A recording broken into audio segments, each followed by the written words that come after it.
Our team coverage continues now. Your reporter, Anna Stansfield, out in the weather tracker. Anna, where are you and how's it looking out there? Taylor, good morning. We're heading towards Hartford, just got onto 84 westbound. And as you guys have mentioned, it's a pretty windy start to the morning. Let's give you a live look out here onto the roads.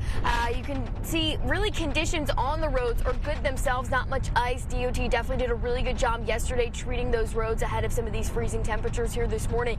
But that wind is really the biggest story here today as I drove into work and now as we've taken out the weather tracker.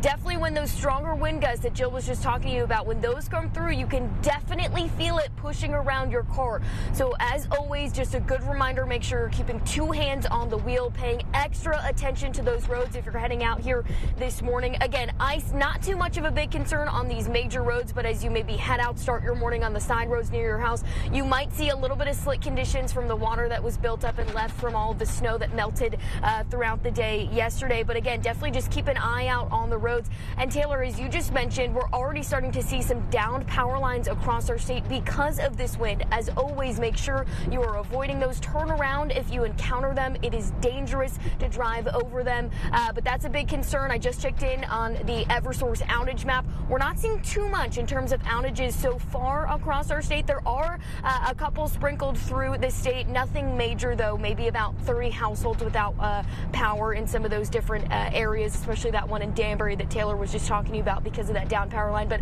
a lot of concerns we're keeping an eye on this morning, and we'll give you another live look at the road conditions here in just about 30 minutes. I'll send it back to you guys in the studio. I'm your reporter in the weather tracker, Anna Stansfield, Channel 3 Eyewitness News. All right, Anna, thank you.